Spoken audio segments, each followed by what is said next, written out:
Ladies and gentlemen, our event will begin shortly. Please prepare yourself and be seated properly.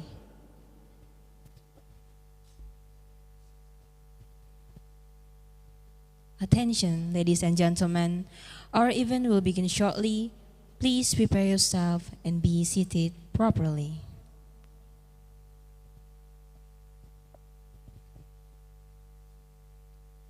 Good afternoon, everyone. Welcome to the public lecture and signing ceremony for Memorandum of Understanding, Memorandum of Agreement, and Implementation of Agreement between Universitas Kristen Indonesia and University of New England. I am Nabila from the International Office UKI, and I will be your master of ceremony for today's event. And because we are Christian-based university, we will open and close this event by a prayer. Therefore, I would like to invite Sir Zeno to lead us in an opening prayer.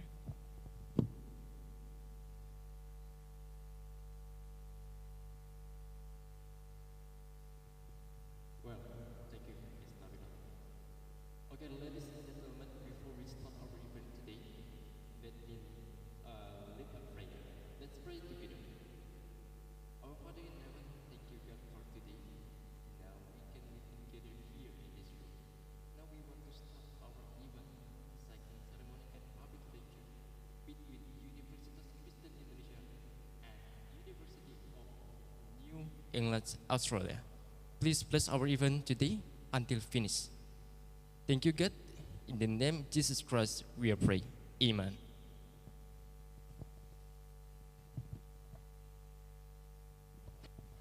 Thank you, Sir Zeno. I would like to take this opportunity to welcome and extend our greetings to the leader of the University of New England who are here with us. Head of Department Curriculum Senior Lecturer, School of Education, University of New England, Dr. Josh Matthews. Please give applause.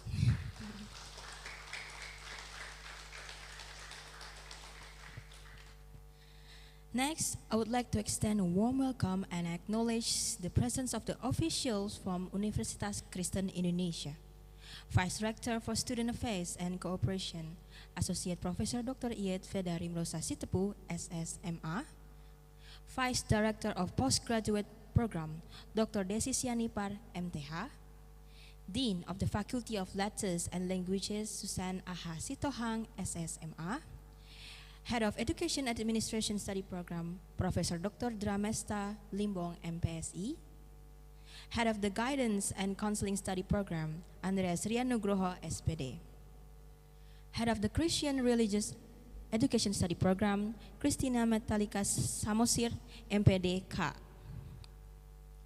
Head of the Chemistry Education Study Program, Dr. Familia Novita Simanjuntak, SP, MSI. Head of Undergraduate Program in English Literature, Mika Wijaya Saragi, SSM Hum. Head of English Language Education Study Program, Henry Cruz Male, SPD M Hum. PhD candidate, University of New England, Australia, lecturer, but also lecturer, Universitas Kristen Indonesia, Asri Purnamasari, MED in TESOL.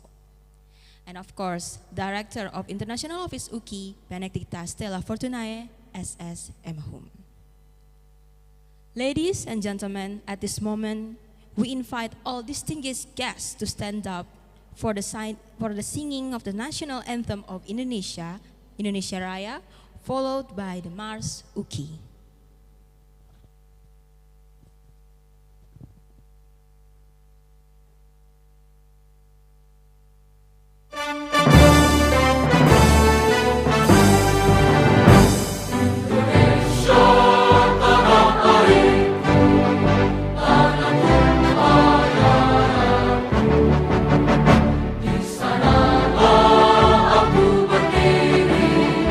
Jadi bangku di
Universitas Kristen Indonesia, universitas kita, pelambang ilmu dan budaya bangsa, turut membina pendidikan kita, bergerak maju membangun alam semesta, bekerja penuh kasih dan bakti, melayani bukan dilayani, abdi nusa dan bangsa. Universitas Kristen Indonesia, universitas kita, pelambang ilmu dan budaya bangsa, turut membina pendidikan kita, dan kami mahasiswa-mahasiswinya bersama mengejar ilmu dan cita-cita, mengabdi membina nusa negeri kita yang jaya.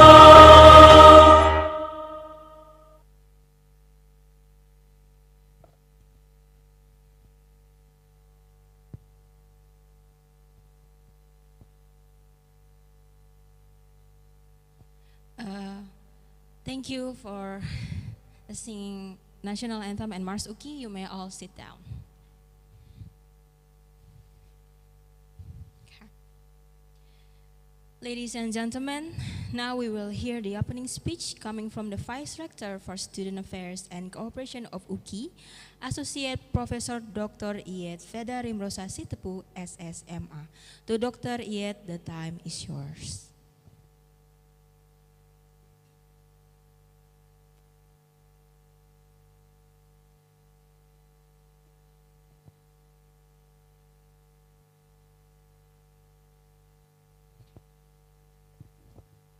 So thank you very much. Allow me to welcome again Dr. Josh Matthews to Universitas Kristen Indonesia on behalf of the Rector of Universitas Kristen Indonesia. We are very lucky to have you here, and I hope the audience that are here today, consisting of high officials of Universitas Kristen Indonesia, faculty members and students, will enjoy your speech today. I will personally give an opening remarks before your lecture today, so this is just a welcoming remarks. Thank you very much. Thank you so much, Dr. Iyet, for the welcoming remarks. And now we will hear the opening speech coming from the head of Department Curriculum Senior Lecturer, School of Education, University of New England. Please welcome Dr. Josh Matthews.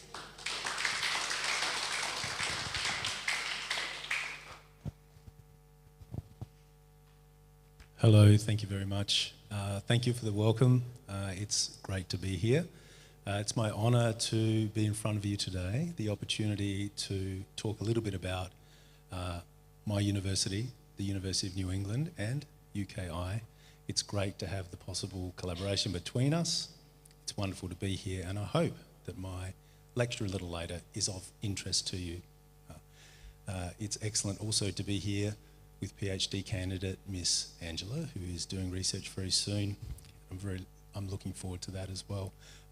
Honoured to be here. I look forward to talking to some of you later. Thank you for the welcome.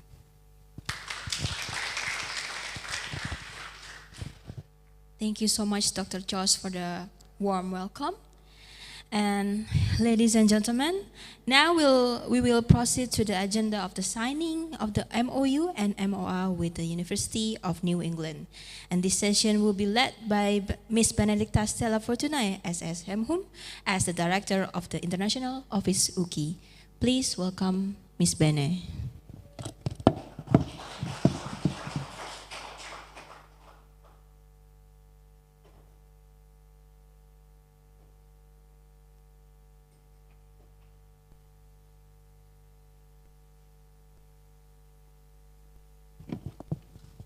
Okay, so good afternoon again to the officials of UKI and also to Dr. Joshua Matthews from UNE Australia and also the students of Universitas Kristen Indonesia. So before we proceed to the public lecture, we're going to sign the MOU, the MOA, and also IA documents to enhance our cooperation between Universitas Kristen Indonesia and also the University of New England, Australia. Okay, so the students, can you help move the desk, the table to, yeah.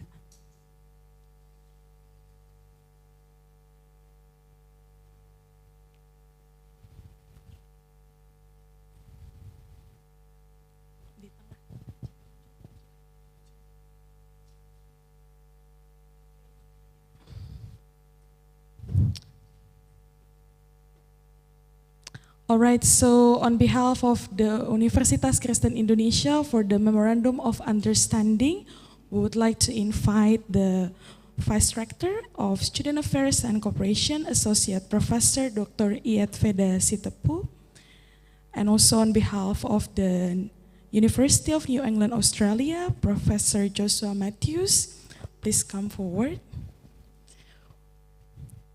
We're going to sign the Memorandum of Understanding to establish our new cooperation with the University of New England, Australia. So to the Associate Professor Iyet and also Professor Joshua Matthews, please, you may sign the documents.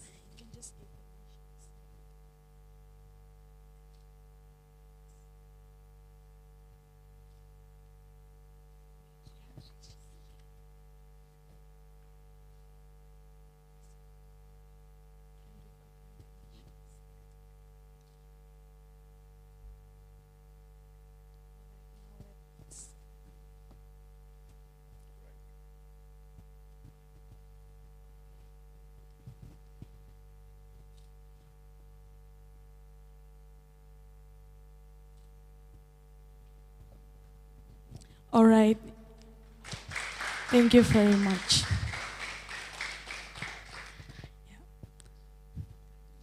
Okay, now we proceed with the Memorandum of Agreement. This is to establish the cooperation between the School of Education of the University of New England, Australia, and also the faculties or the schools in Universitas Kristen Indonesia. So, now let us proceed with postgraduate programs of Universitas Kristen Indonesia. We would like to invite Dr. Desi Sianipar as the Vice Director of Postgraduate Programs. And then together with the Dean of Faculty of Letters and Languages, Dean Susan Sitohang. And on behalf of Faculty of Teacher Training and Education, we would like to ask one of the Head of Study Programs to come forward.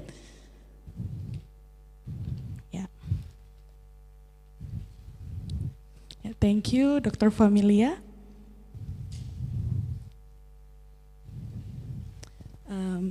Ibu Familia, you may come forward. And then we would like again to come to invite Dr. Joshua Matthews on behalf of the University of New England. Please sign initials saja.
Okay, now let's take picture and please give a big round of applause.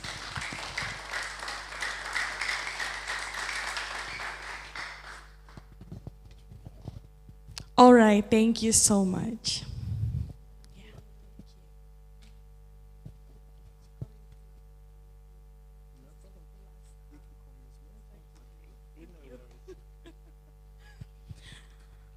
All right, thank you so much. Now we proceed with the last signing ceremony. We're going to sign the implementation of arrangement documents.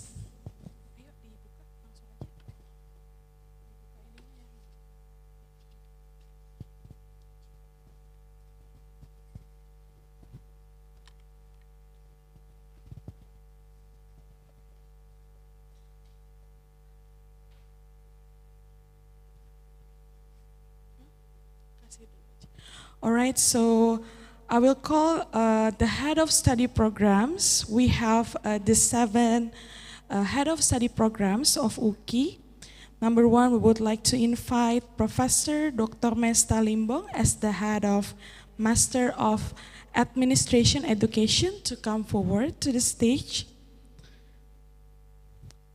And then the head of English Literature Study Program, Ms. Mika Wijaya Saragi. The head of English Language Education, Sir Henry Male. The head of Chemistry Education Study Program, Dr. Familia. The head of Guidance and Counseling, Sir Andreas Rianugroho. The head of Christian Religious Education Study Program, Ms. Christina Samosir. The head of Mathematics Education Study Program, Dr. Chandra Ditasona. And then the head of Doctoral of Christian Religious Education, on behalf of the head of study program, it will be represented by Dr. Dirk.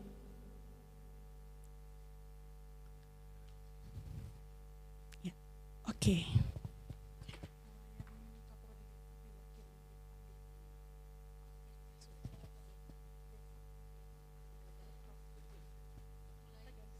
Yeah.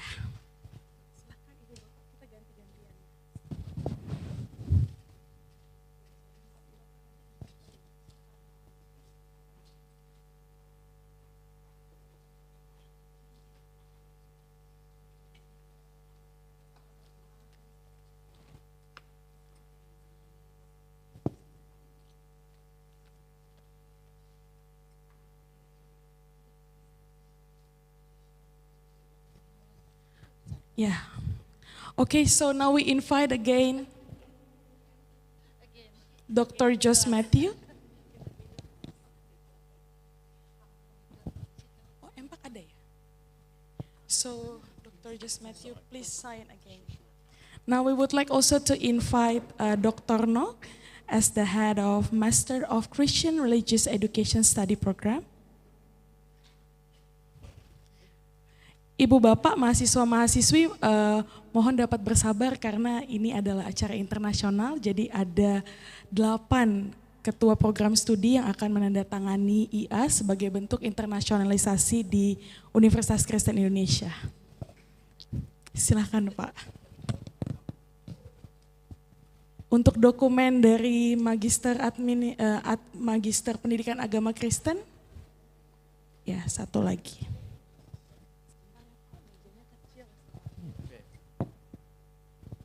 For those of you who already signed, mungkin bisa dipegang Ibu Bapak untuk kebutuhan tanda tangan, kebutuhan foto dokumentasi ya. Ya Pak. Ya.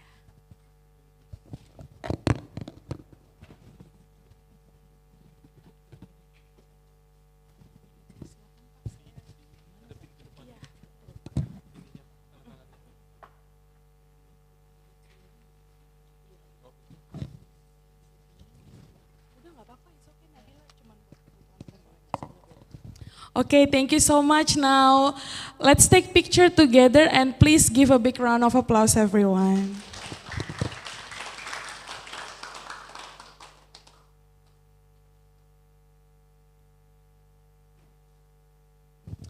Okay, thank you so much.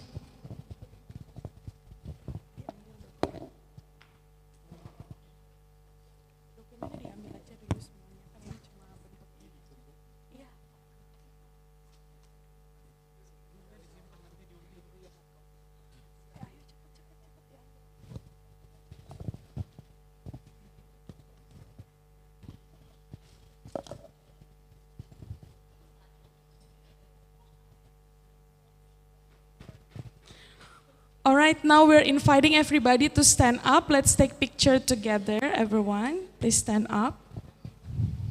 Ya, ya, yes. Ya Kak Lulu boleh ditolong. Untuk Ibu Bapak pimpinan mungkin bisa maju ke depan dan mahasiswa-mahasiswi bisa maju ke depan supaya terlihat wajahnya. Silakan maju ke depan. Yang kosong-kosong ini mungkin bisa maju ya, maju. Maju ke depan untuk kebutuhan foto aja, ayo maju, maju, maju. Yang di belakang bisa maju ke depan ya, isi kursi paling depan ya. Untuk kebutuhan foto teman-teman silakan maju.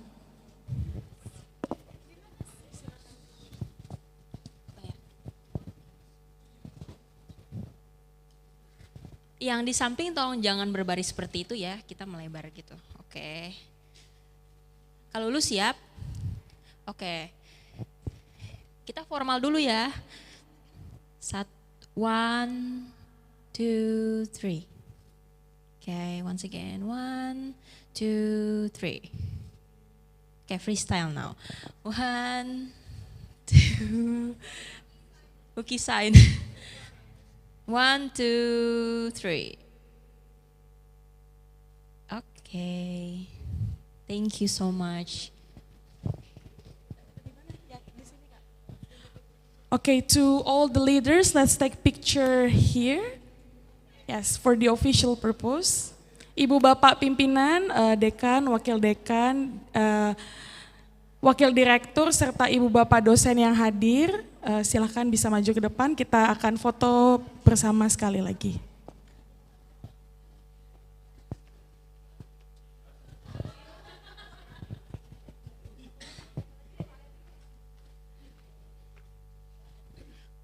Oke, bisa lebih merapat.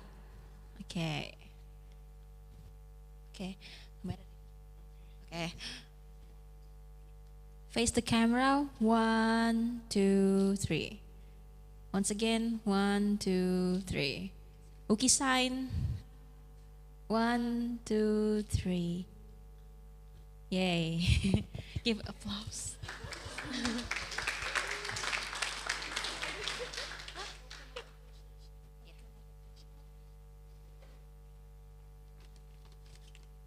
Okay, ladies and gentlemen, now we'll proceed to the token of appreciation presentation followed by the group photo session that will be given from Universitas Kristen Indonesia to the University of New England and exchange the token of appreciation.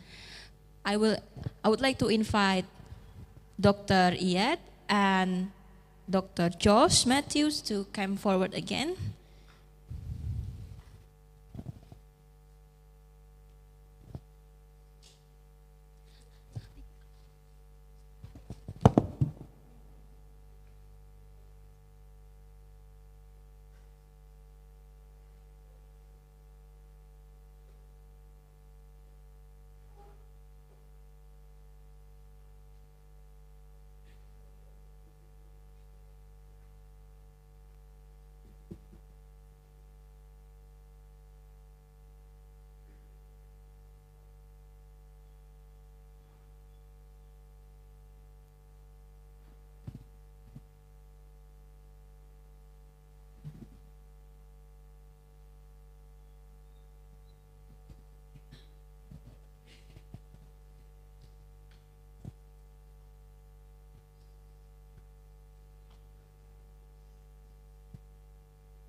Thank you so much, Dr. Iyad and Dr. Josh.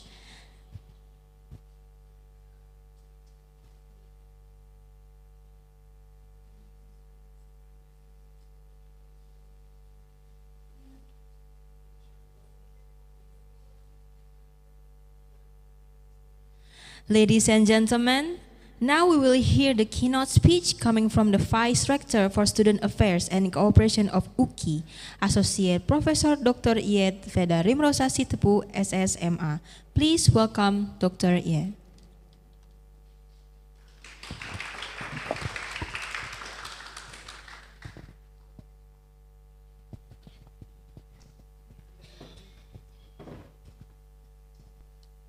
Thank you, Nabila. Very good afternoon again. Actually, Miss Angela here asked me to also give a lecture today along with Dr. Josh. But then I said to Angela, no, we are not going to spoil the day listening to my speech or my lecture or my presentation, because I would like to give Dr. Josh here a highlight, a spotlight, so that he will shine. But then before the lecture, I offer that I give some kind of an opening remarks, giving a piece of my idea about what artificial intelligence has done to us, and hopefully that this, with this, our speaker will open up our horizon concerning these topics. So because I am a little bit nervous, let me just read whatever I wrote earlier.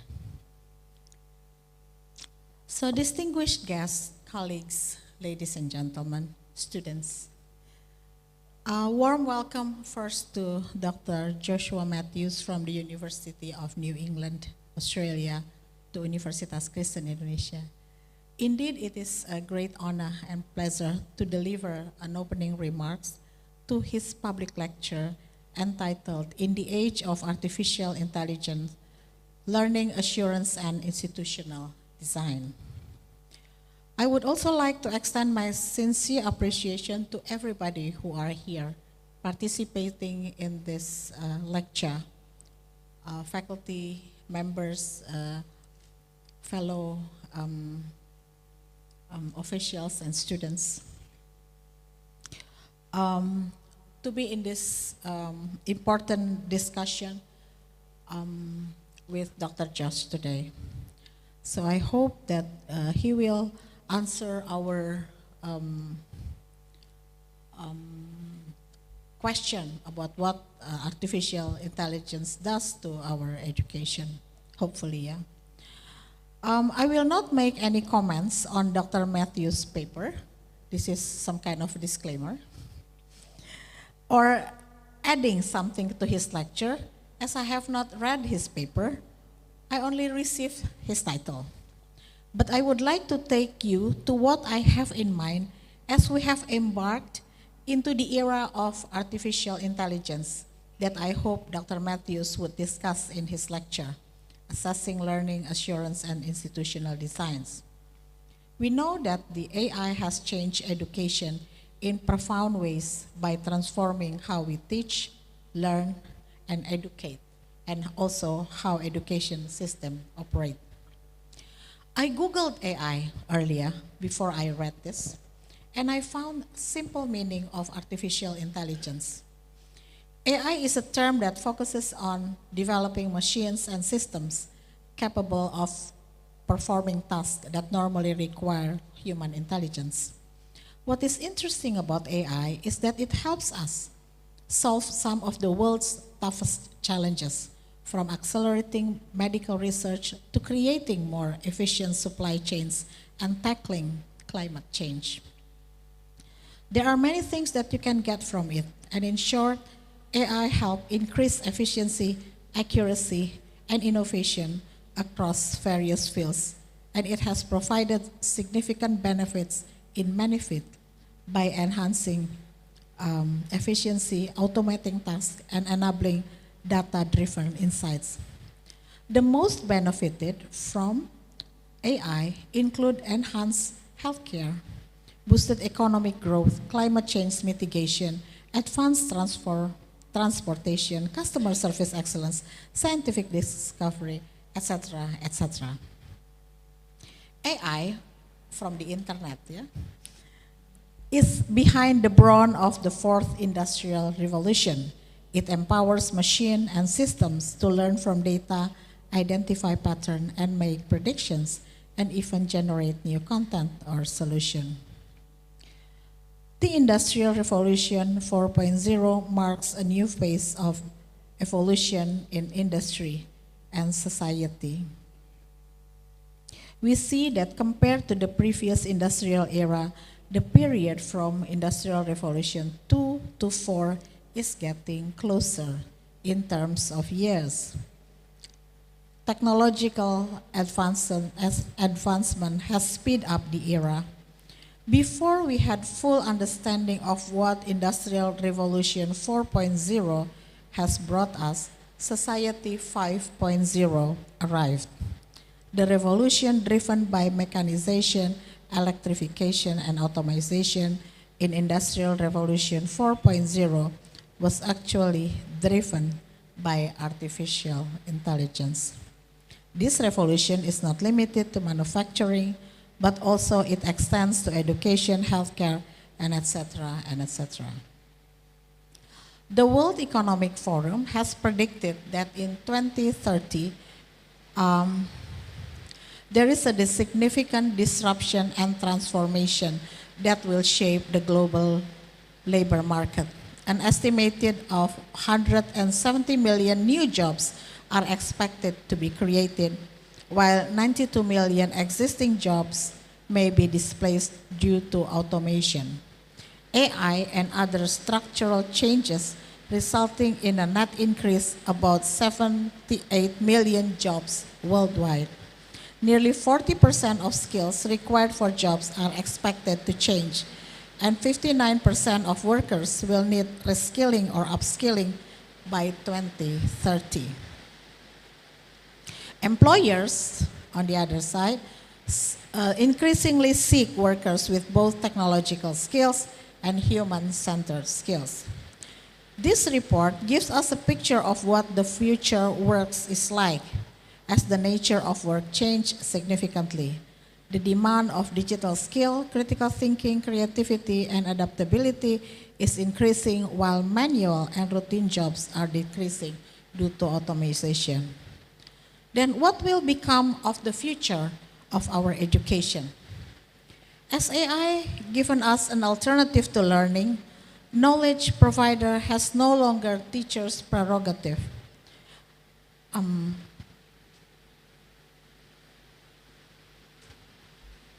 So we see that now the students are flexible, and we see the rise of the Generation Z. Stanford scholar Roberta Katz says that the first generation, the Generation Z, is the first generation never to know the world without the internet, value diversity, and finding their own unique identities. Further, the Stanford reports continues that although Gen Z may have different values and behavior and ideas about the future, it reports that, I think I missed something here. Roberta Katz come to respect and trust that they are often innovative and improved. While older generation tend to view the world through the lens of past experiences and expect continuity with the industrial age, younger people are naturally oriented towards the future, which is shaped by the reality of the digital age and is fundamentally different from the past. Recognizing the realities of the current era of artificial intelligence, the Internet of Things, robotic, and the transition towards Society 5.0, higher education in Indonesia must be at the forefront in preparing the people who are the future workforce for the society in Indonesia.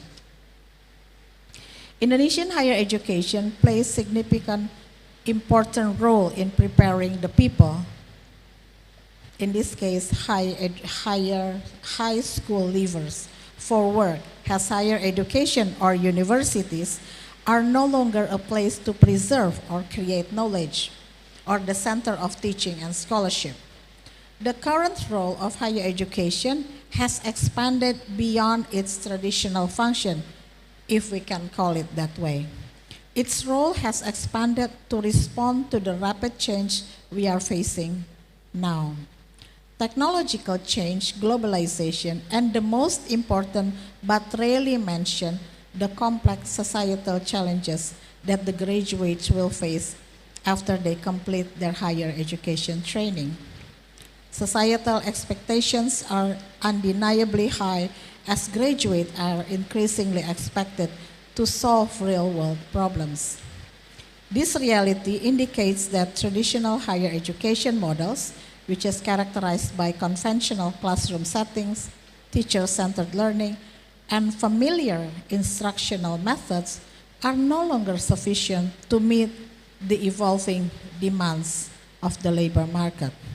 The COVID-19 pandemic that hit us hard has disrupted traditional face-to-face learning and accelerate digital change worldwide. Schools are forced to accept online learning that used to exclusively belong to open education. It is about saving the future generation, not to lose it to the pandemic. Digital platforms, learning management system, and video conference are some of the methods used to deliver knowledge. In many underprivileged regions in Indonesia, things is not as easy as we think. And we see there is education inequality, and it has been created a wide gap in our archipelagic country.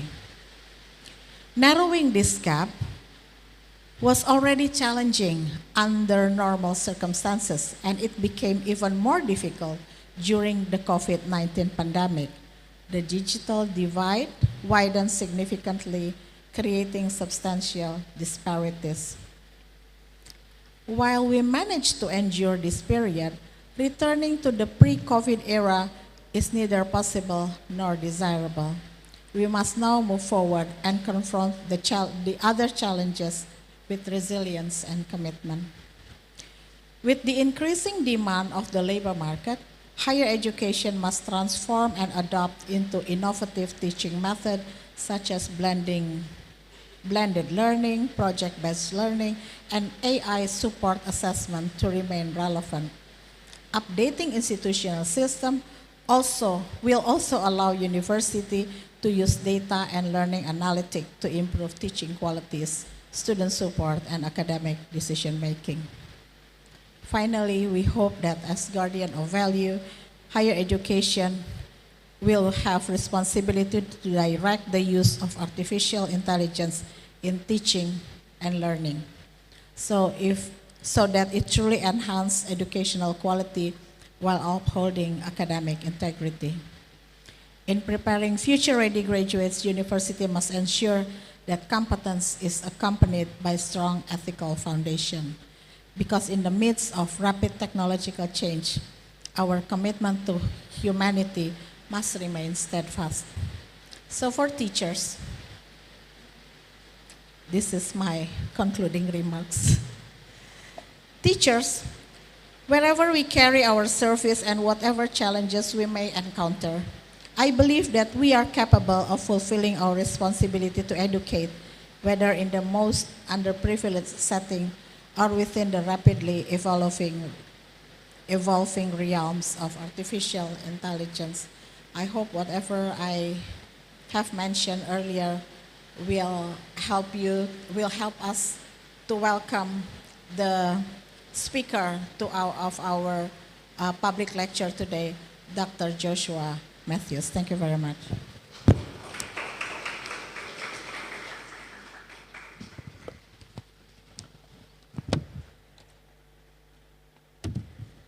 Thank you so much, Dr. Iyad, for the keynote speech.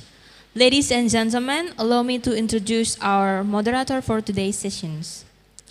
So, Ms. Asri Purnamansari received her master's degree, MEd, in teaching English to speakers of other languages, or TESOL, from the University of Exeter, UK, and her bachelor degree in English language education from Sanata Dharma University, Indonesia. Her passion for teaching, learning, and research in the field of education has led the way to serve education through several projects for governments and the world community.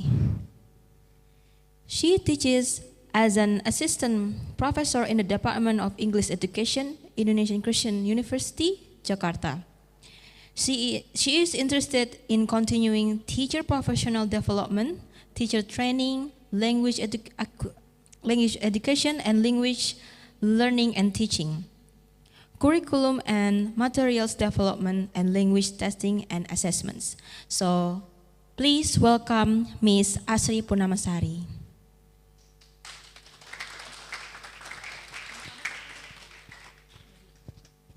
Thank you so much, Miss Nabila. So, ladies and gentlemen, Honorable Dr. Iyad, Dr. Joshua Matthew, Ma'am Susan, as the Deans of Faculty of Letters and Languages, our heads of study programs, and also the Director, Vice Director of Postgraduate Programs. Okay, and also our beloved students, thank you so much. So thank you. Today I will become the moderator for our speaker today, who is actually my principal supervisor. Kalau adik-adik belum tahu, principal supervisor sama kayak kalian bikin skripsi ini baru semester awal ya. Nah, nanti kalau udah ketemu skripsi, nanti akan ada dosen pembimbing skripsi. Jadi sekarang ini my principal supervisor, dosen pembimbing skripsi saya, tapi tesis ya untuk S3. Okay, so today, thank you so much for Dr. Iyad for a very meaningful and valuable insight for talking about AI, artificial intelligence. Tadi sebelum mengantar topik kita yang sebenarnya nanti bersama Prof. Joshua Matthew. So, I would like to introduce Prof. Joshua Matthew. Maybe there is a... Okay, so Dr. Joshua Matthew from the University of New England, Australia. So our speaker today, he is an associate professor in learning and teaching at the School of Education at the University of New England. And then Professor Joshua Matthew Mann's areas are second language, teaching and testing, which is special focus on the use of technology in the development of second language capabilities.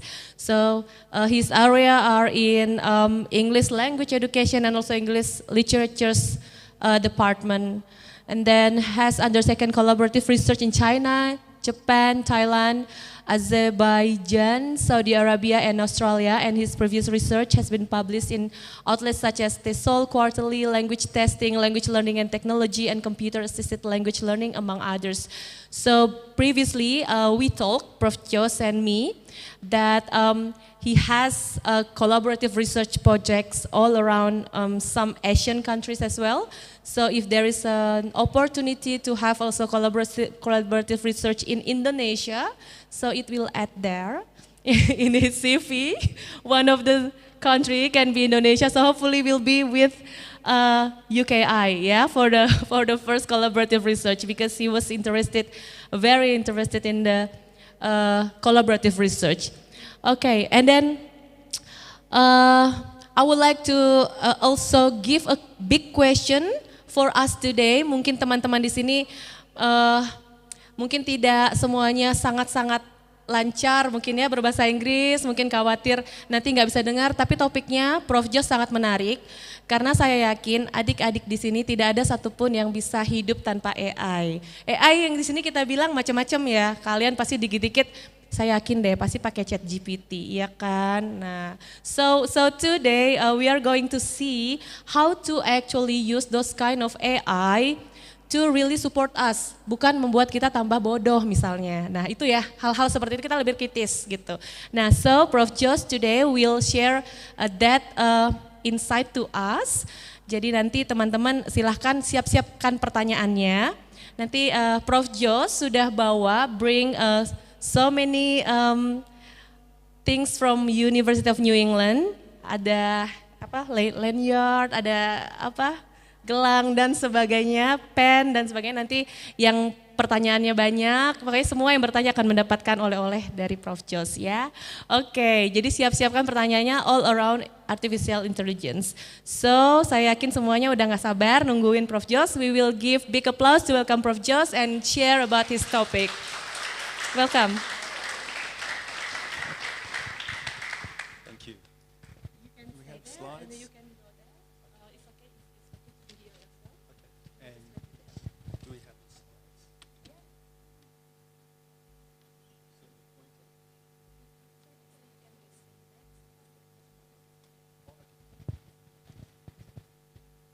Thank you very much for that very kind introduction, and thank you, Professor Iad, for the opening remarks. Many of the things that you mentioned resonated well and are an excellent introduction to my discussion today. My name is Josh Matthews. I'm an Associate Professor from the University of New England, as you know, and I'm delighted to be here to talk to you about AI. Now, my area of expertise is language education, but we are forced to deal with AI. And so at my university, part of my job was to help the university become prepared to deal with the challenges of AI. And so I come to this problem by necessity rather than expertise. And so I'll try to share some of the experiences that we had at my institution dealing with this challenge, which I think Professor Iad introduced very, very well. I'll talk a little bit about learning assurance and institutional design, but I'll try to make it clear how this happened in our context. Next, please. We know AI is already here. It's everywhere. Maybe it's good, maybe it's bad. We have to decide. But it's a challenge and it's everywhere. We use it to navigate in the car, we use it to find our music, we use it to translate, and everything almost that's online is AI. Actually, it's scary a little bit, right? Next, please. My background is education. I teach teachers, and my main concern is learning and teaching. That's my substantive role. And so anything that relates to teaching and learning, I'm interested in.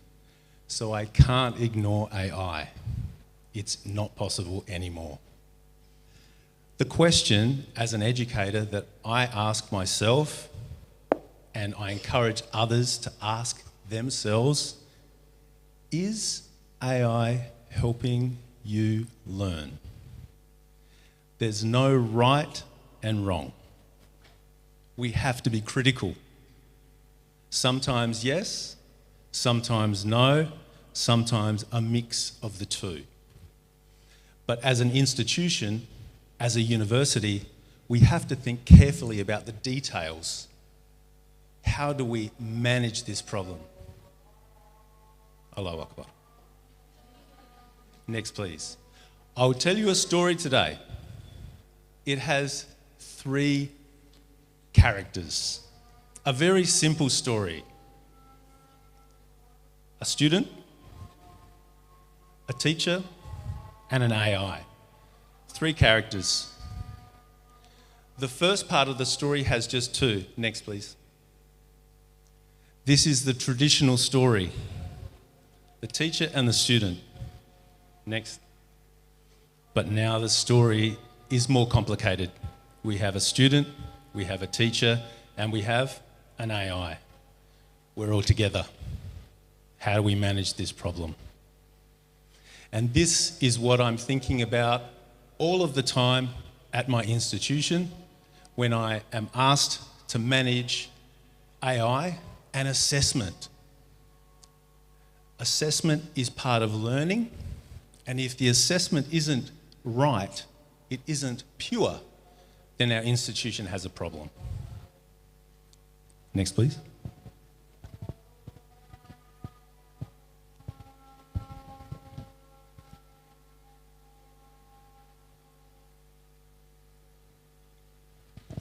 This is very familiar. This is the system that I am familiar with when I was a little boy, when I went to high school, when I went to university. That's me, or you, the student. We got an assignment, we understood the assignment, we tried our best to complete, to do a good job. The student work is a representation of what's in my mind, what I can do and what I can learn. Just me. We submit that to the teacher assesses. It's very simple, very straightforward. And this is the traditional story, the traditional one that we're all used to. Next, please.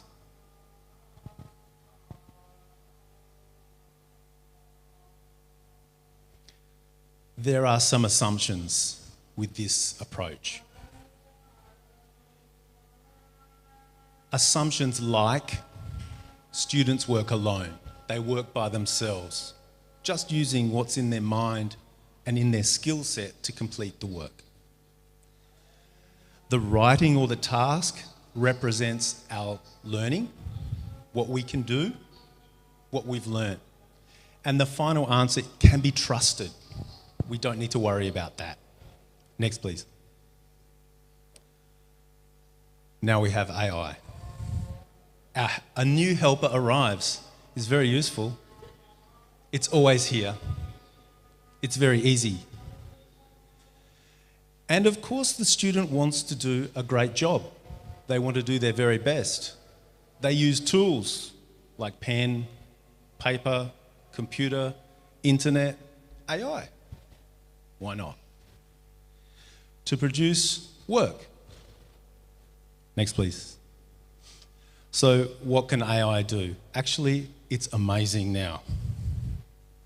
When I was a little boy, we didn't have the internet. And then growing up, the internet was great. But now this is like a new generation.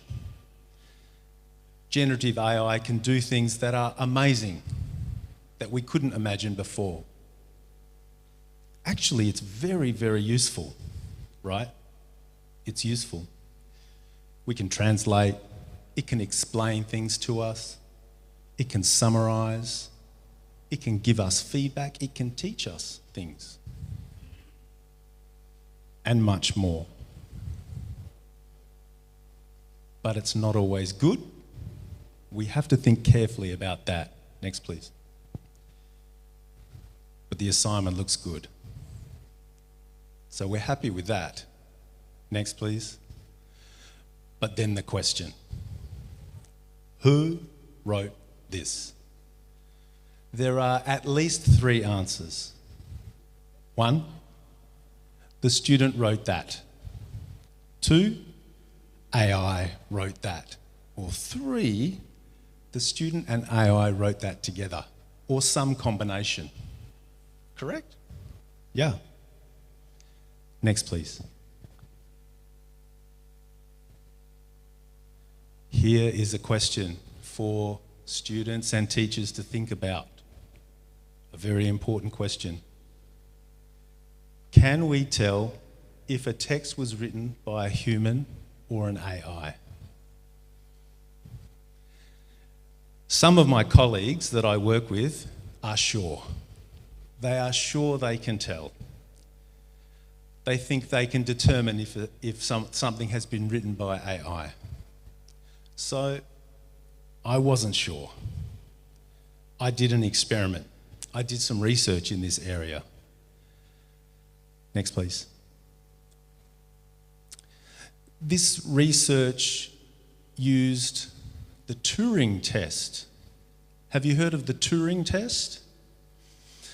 The Turing test is a test to see if something like a computer is as good as a human or not.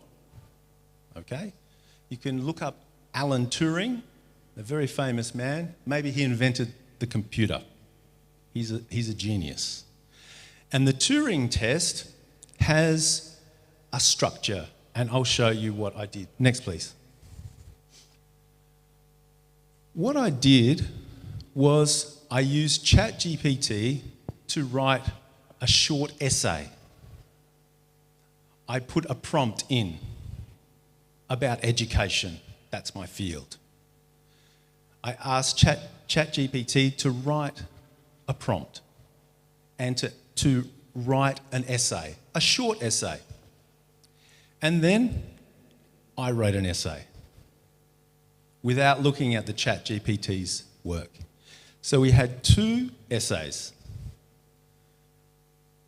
Two essays there, one written by ChatGPT, one written by a human, me. And then I asked my colleagues to sit down and tell me about the two texts. I said, two questions.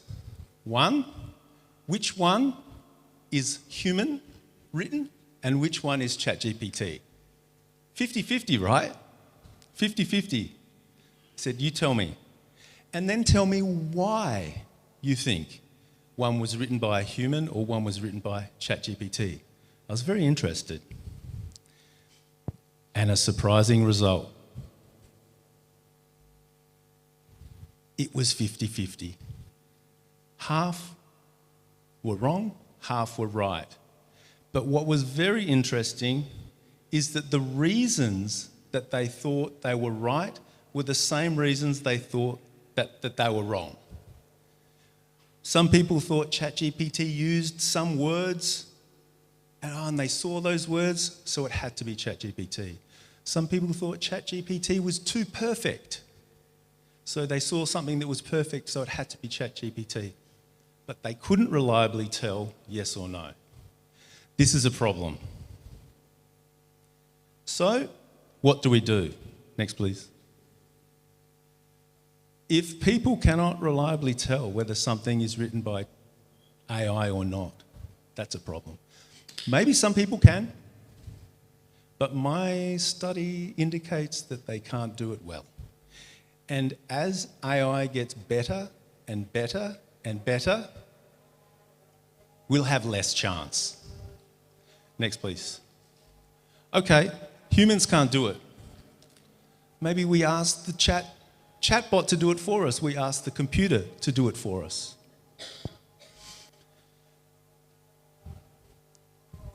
However,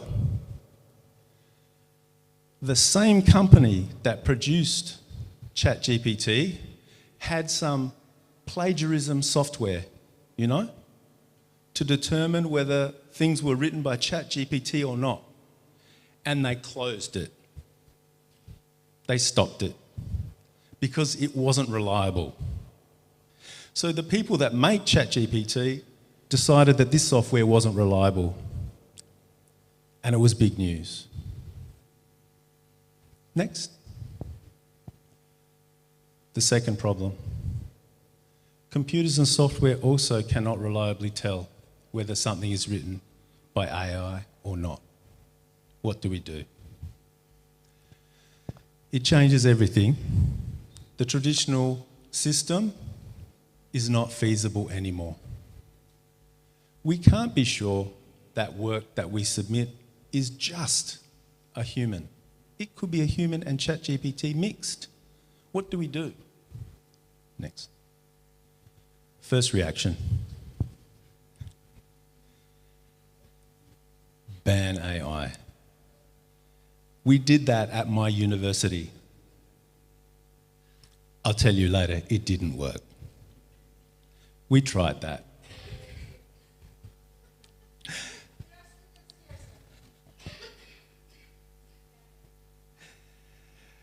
Next, please. Why bans do not work. And this is my context. I'm talking about my situation in Australia. I'm not an expert in AI, I'm an expert in language education, but I know a little bit about this area. So this is just my experience. Maybe your experience is different, but I'm sharing this as something that maybe is useful. And I'm talking about my institution, what happened to me in my university. Maybe your situation is different, of course. We tried this. However, AI is easy to access, very easy. I can access it anytime. It's very hard to detect. We can't see that. And also, actually AI skills are very important and very useful in the real world, as Professor Iyad mentioned. Actually, workforces, as Professor mentioned, are looking for students, for graduates who are very good at their job, very efficient, and we can't deny that AI is part of the puzzle. So one of the issues in banning AI, in my opinion, is that we limit the possibilities of upskilling our students, of developing their capacity to use it ethically and usefully. So, yes, we don't want students to use AI to cheat. We don't want that. We also must help students become competent users of AI.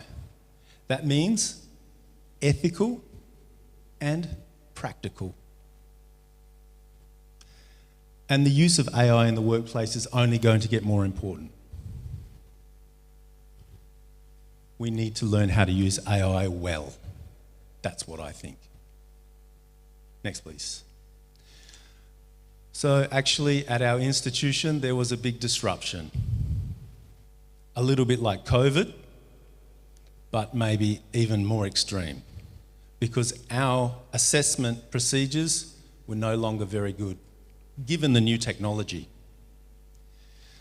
So it's caused a crisis in my university about education, especially because a lot of our education is online. We have remote students. Help. We were crying out for help. What do we do? Next, please. Thankfully, we have some guidance around this from TEQSA, the Tertiary Education Quality and Standards Agency, which is the accreditation body within Australia that helps the standards of universities within Australia remain strong.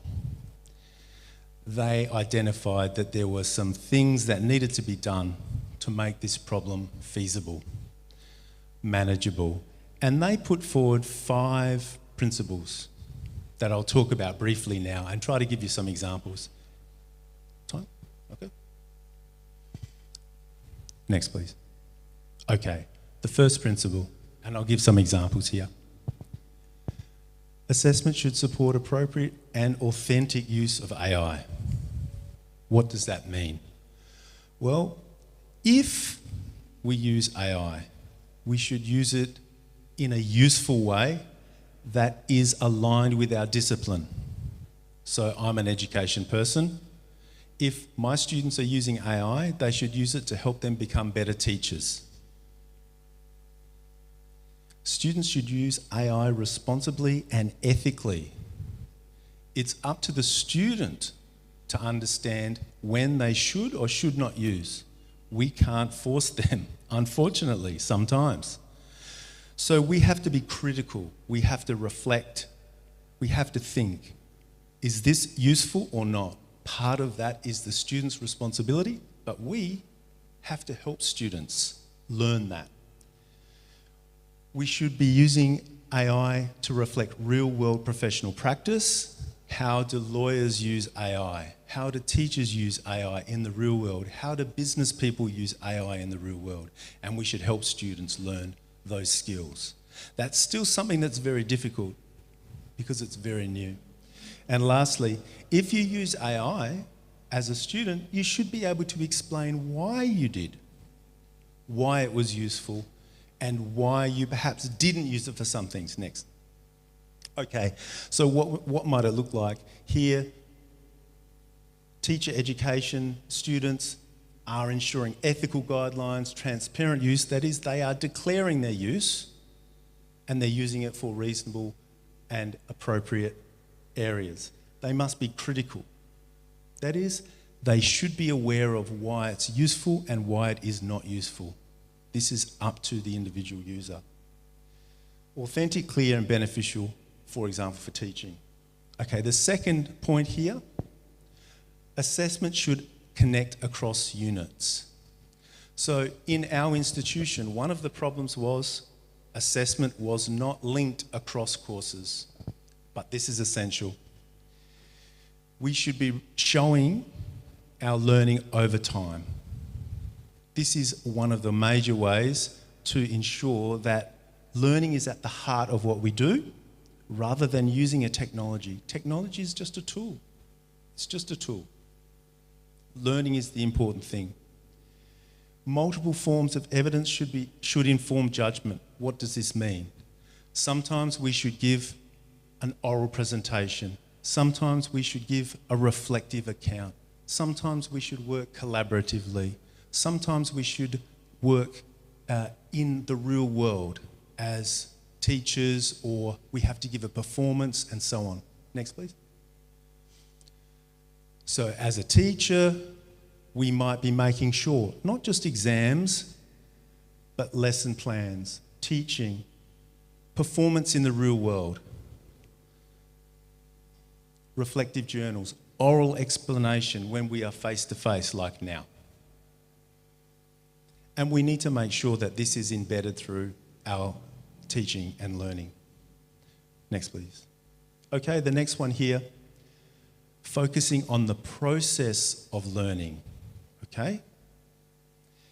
Learning develops over time, and so if we reflect on how learning occurs over longer periods of time and evidence that, that's a beneficial aspect, not just of assessment to counter AI, but also generally it's useful.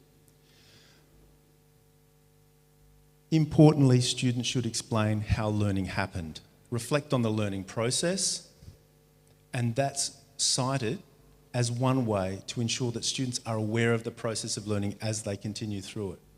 Next, please.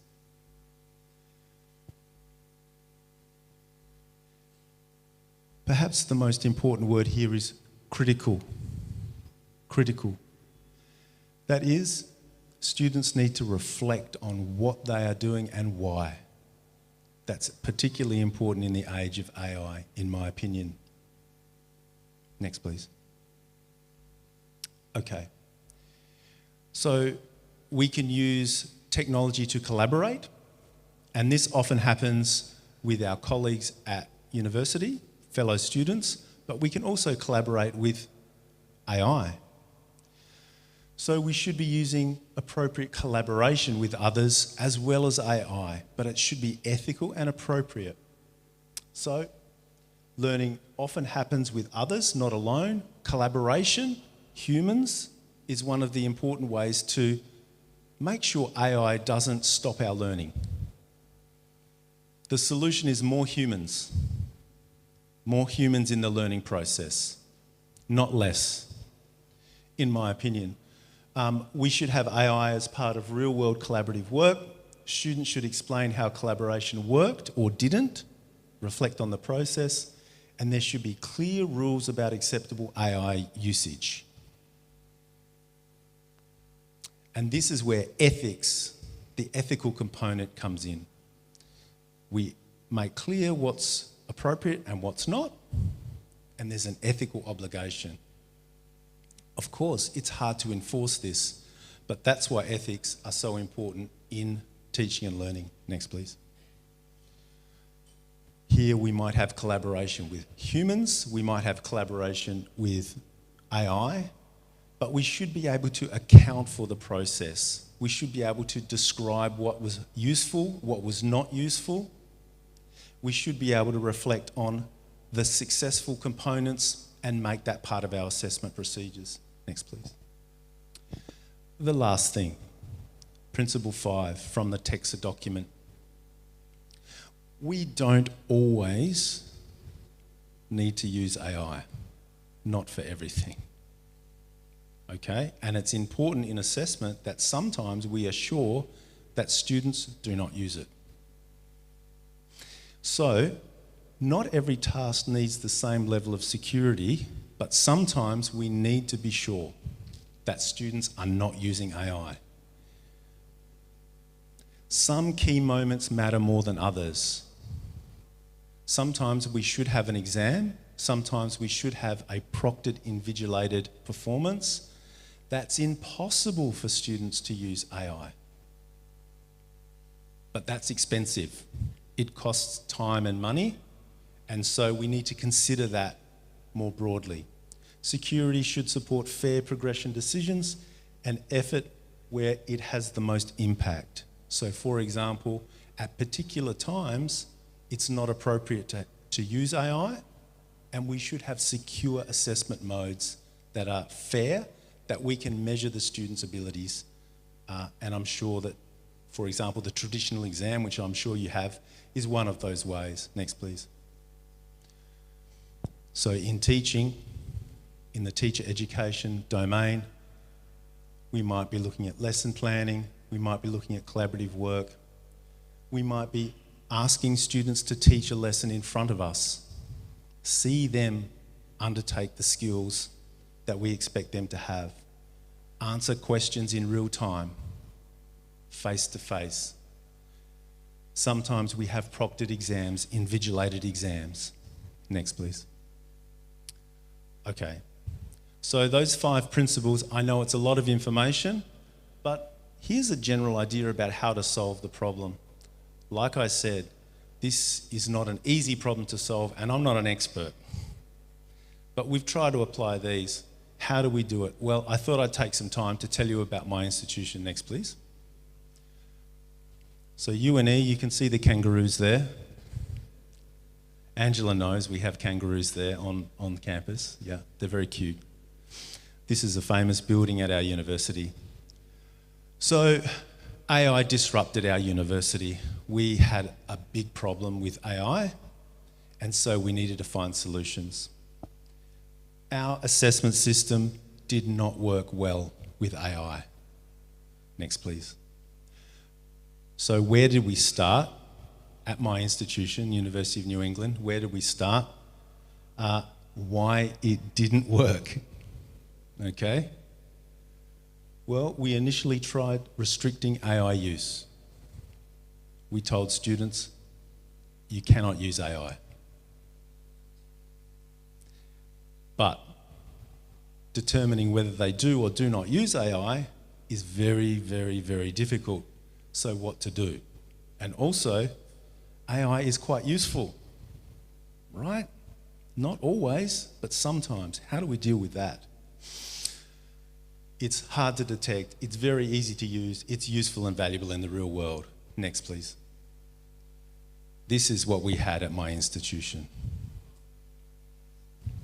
We were playing hide and seek with ChatGPT.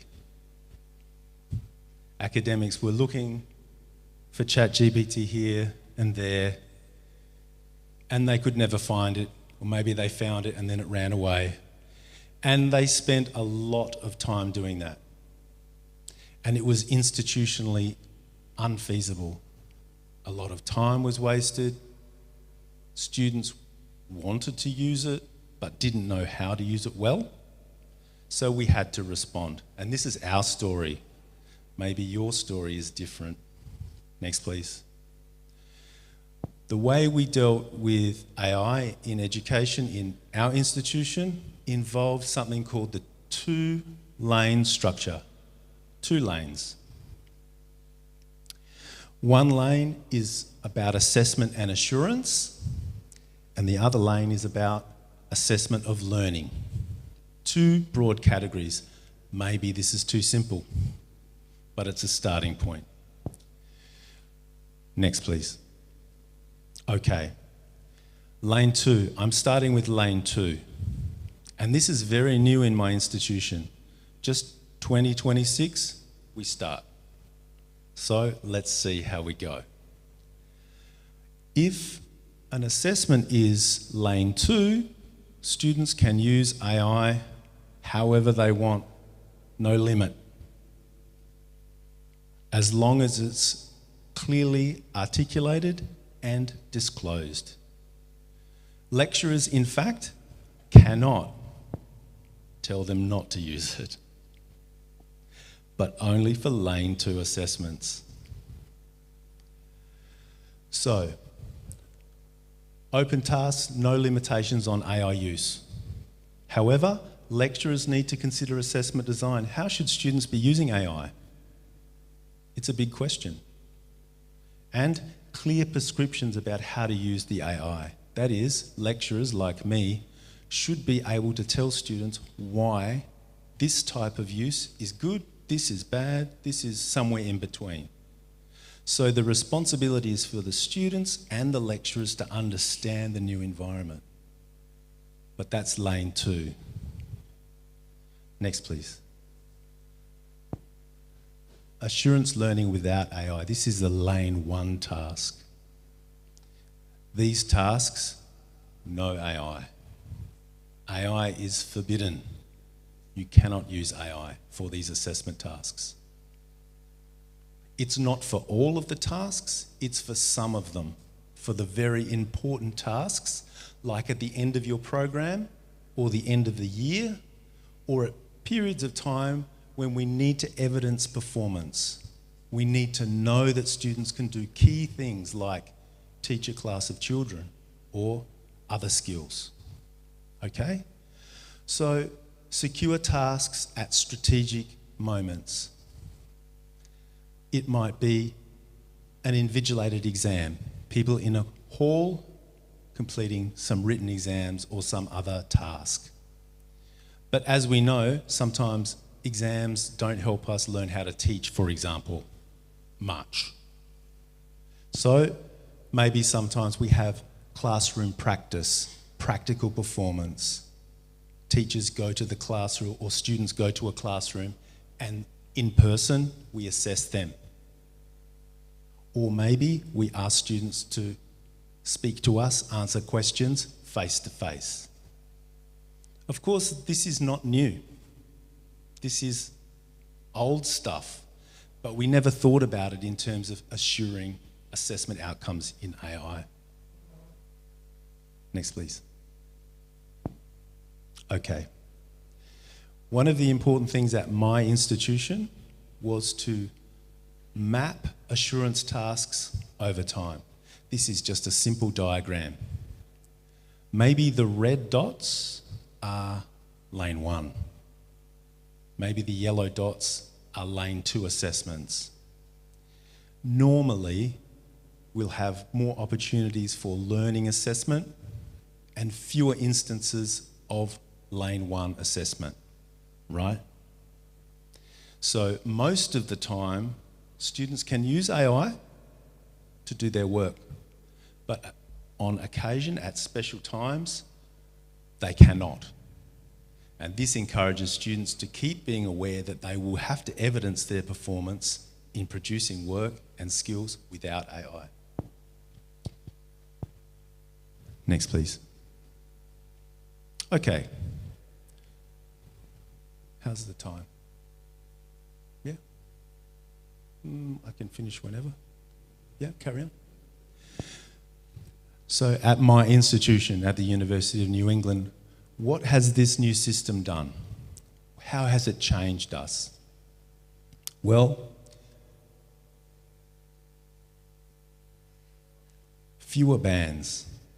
We're not telling students that they can't use generative AI. Only sometimes we tell them that. In fact, we're encouraging them to use it, but they must use it well and ethically. And we need to teach them how to do that. The first thing is to produce assignments that encourage them to do work that's useful. The first question I ask, is AI helping you learn? We need to ask that question when we do our work, when we produce our assessments for our students, and as students, when we complete our work. Is AI helping me learn? It's a fundamental question. If AI isn't helping you learn, if it's helping you learn, but that's a decision for the student and the facilitator to be critical about, in my opinion. Lecturers and students working transparently with AI. That is no more secrets. We come and no one talks about AI because they're frightened, they're scared. But now we talk openly about it because we've got a structure that's clear. We can assure our learning. We have opportunities for learning flexibly with AI, but sometimes no. Other opportunities at strategic times which do not involve use of AI to assure learning and standards. And clear ways to assess learning that's not disrupted by AI use. That's a lane 2. Next, please. Okay. AI in education, it's changing all the time. It changes. So in my institution, we will need to reflect. We can't stop. We have to keep looking at whether this 2-lane system works or not. Maybe it doesn't work, and we have to think again. That's the new era. That's the AI age. Things change so fast, maybe we need to change soon too. We need to be critical. We need to maintain a critical approach. We need to keep thinking, is this useful? Is it harmful? How do we use it well? Is it ethical? How do we improve our practice? And so on. We have to be critical about AI all the time. That's our position. I'm not telling anyone else that that's what you should do. That's our position. But it's my position personally too. And if something isn't working, we need to consider changing that. Next, please. Okay. So, to the end now. Summary. The summary. What did I try to talk about today? Well, 1, we talked about traditional assessment and why the traditional assessment maybe doesn't work anymore. Maybe. It didn't work in our institution. 2, detection and policing, it's weak. It's weak. Humans have trouble determining whether it's written by an AI or human, and computers have trouble telling whether something's written by a human or AI. So policing, detection is weak. We reframe the problem as one of assessment validity. We looked at the assessment practices, not student misconduct. Because the very first slide, the student wants to do well. They want to succeed. They try to do everything they can. And so we need to, as an institution, help that situation. And claiming misconduct is often not useful. We outlined a principle-based strategy for designing AI. And lastly, I tried to show you an example, an imperfect example of how our institution dealt with this matter. Next slide, please. My message, generative AI, it's not a technology problem, in my opinion. It's an assessment design problem, how we design assessment. And I think institutions that try to catch AI use, they probably won't succeed. We need to redesign learning and assessment, and that way we will remain credible. And in Australia, we need to do this, and TEXA is coming to check that we're doing this well next year. Last slide. I would like to thank you for your time. Thank you so much. And I think we have some time for questions.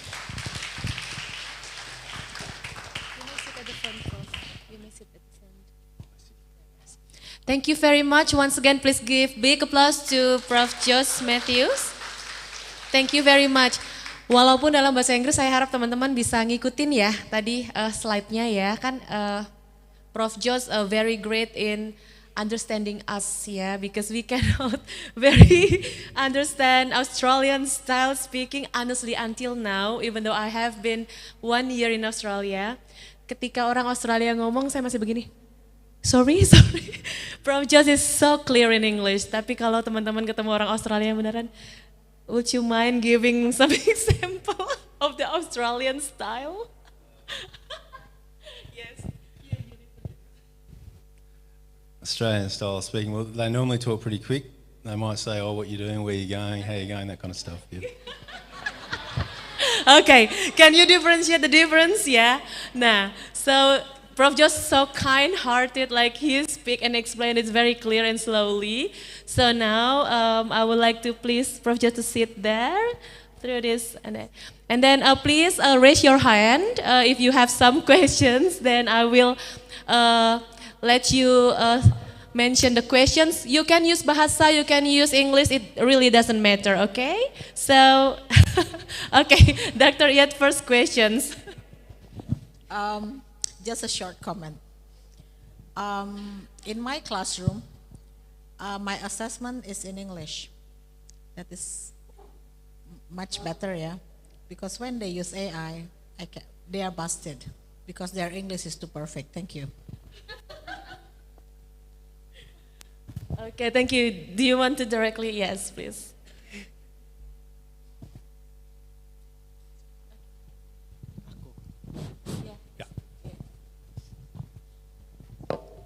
Respond?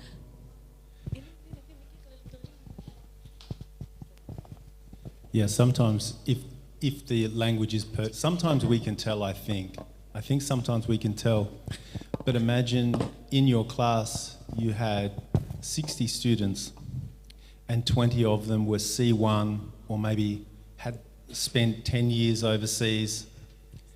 In this context, maybe you can tell, but in the broader context, it becomes more challenging. But yes, absolutely. Okay, another question, please. Okay, we give the chance maybe to student first, yeah, because this lecturer and now from students questions, please. Oh yeah, you have after this. Hello, sir. Good afternoon, sir. My name is Jeremy Nathaniel Saragi from Faculty of Economics Management. I have a question, but a little bit awkward. If I use AI tools just to be an example finder assistant to finish my homework without I copy the answer, it can say I will be wisely student. Tell me the reason, sir, please. If yes, why? If done, also why? Thank you, sir.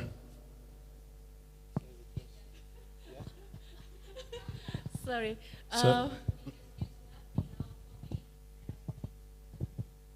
Also so you use AI to kind of get the idea and then something like that? Yes. Without copying and paste, and then after that you write by yourself, something Yes. like that? Yeah. Yes. And you do it by, so you read first the AI whole and then you construct in your mind and you write your own. Yes. Are you still wise student or not? Yes. Okay. That's a good question. It depends on the context. So in my discussion, we talked about lane 1 and lane 2. Yeah? So if you are doing this for a lane 2 activity, you're wise. You're wise. But if you're doing it for a lane 1 activity, you're unwise. However, if we can simply if, for example, imagine, the teacher gives me a question. I put the question into ChatGPT. ChatGPT gives me an answer. I give that answer to a teacher, and the teacher says, good. Is the question useful? In the context of ChatGPT, anything that ChatGPT can do without us being involved is probably not a good assessment. So, like I said, the technology is not the problem. Using technology is not really the problem. It's about the task, the design of the assessment, what the lecturer asks us to do. That's the most important thing. If the task is so straightforward that ChatGPT can do it like that, the task is not helping us learn. We ask the question, is AI helping me learn or not? If it's not helping me do something that's difficult, challenging, interesting, inspiring, and related to my future area of expertise, maybe it's not helping us learn. So, yeah, Yes, good so question, clear. good question. Thank you, sir. Thank you so much, Prof. Jos. Yes, give applause please. Oke, jadi so clear ya teman-teman. Jadi memang paling penting itu the question, is the AI help us to learn or not? That's the important question every time we use the AI. But there are two lines. Mungkin ada mata kuliah yang boleh, dosennya bilang boleh pakai AI ya gitu. Ada yang bilang tidak boleh pakai AI. So we come back to, in Australia we have academic integrity. Yeah, academic integrity. So this is the one that I got when I started my study in Australia. We had academic integrity module. Jadi sebelumnya saya fine-fine aja, santai pakai AI gitu ya. Tapi setelah dengan academic integrity module, ternyata academic integrity-nya bukan melarang kita pakai AI, tapi integritas kita untuk jujur. Untuk jujur tuh gimana ya? Ini kerjaan seperti Prof. Jos bilang, ada question dari dosen, kita langsung pakai AI, langsung kita submit. Lalu dosennya bilang, oh bagus, kamu pinter gitu. Itu kan kita sebenarnya diri kita yang nggak belajar. Nah itu sebenarnya jadi academic integrity module tuh benar-benar make me reflect on, oh my God, so far I have to use the AI honest to myself and also to my lecturers, to my friends, to everyone. Jadi kalau memang dari AI ya bilang dari AI. Kalau enggak ya udah enggak sama sekali pakai AI gitu. Oke, thank you so much, Prof. Yeah, next question, maybe Pak Gunawan ya belakang. No, student and then the lecturers. Teman-teman nanti yang ini dari tim KUI ada yang bisa tolong ini nggak kasihin apa hadiah tadi yang dari Prof. Jos ada di tas itu. Boleh ini nih sayang tas ini bisa milih itu. Dapat. Nah yang pertanyaan pertama tadi siapa? Mem Iyat ya, Mem Iyat suruh milih dulu. Tapi kayaknya Mem Iyat udah dapat semua sih, jadi gak perlu milih.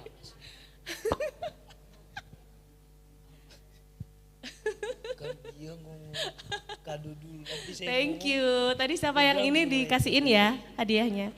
Oke, thank you. Sekarang Pak Gunawan, you can. Hi, Dr. Josh. Gunawan, thank you so much. I strongly agree with your explanation just now, especially for transparently use AI in front of the students. And in my teaching also, my daily teaching, I with the student collaboratively use AI. So I do not ban AI in my class, especially for speaking skills. And some of my students are here.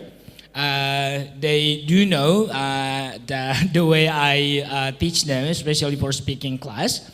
So at the end, they use AI for writing, for composing the material, and then at the end, they directly speak in front of the class. So I use AI and also use extra or multiple way to assign them to get the score, okay? But my question is, while you said just now you were interested in assessment for AI use, so when you have done a kind of an assessment, do you share your findings to all your colleagues so that they can, so you all have the same assessment in the classroom? Do you? And the second one, I mean, we are working in a university, right? Is your the finding of your research is used in the whole classes of the university? So that's all my question. Thank you so much. Thank you. Thank you very much. So I think the first question is, do we give the same tasks across classes? Is that right? Do we? Yeah. I think the important thing here is the nature of the task. So once again, if the task is so similar that students are likely to produce the same output, then I think that's a problem.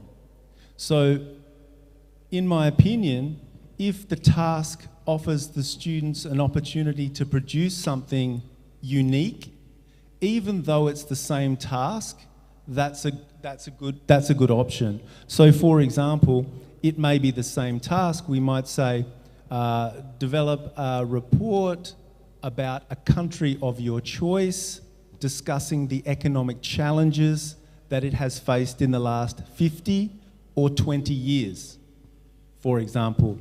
It's the same task, but within the task, the student has agency to select their interest or a particular area, and this encourages them to do something that's unique, which I think is, number one, good for their motivation, but number two, useful to help us keep an eye on their use of generative AI and other practices which we don't want them to do, like copying work and so forth. So I think it's fine to have a task that's common across a large number of students, but I think that it's important to have built into the task some opportunities for uniqueness and agency that the student can use to produce something new, albeit within the same task. So I think that's the first question. And the second question was about research and whether that's applied across. Which research do you mean? Or generally, was it about research in general? Or?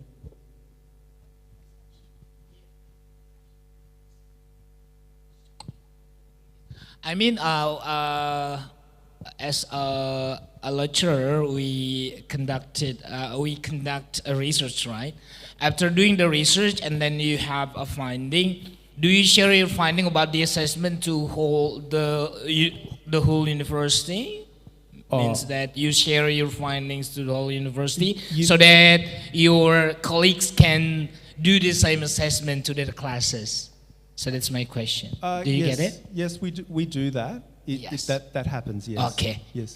That's my question. It's answered. Thank you so much, Dr. Joshua. You've been very helpful.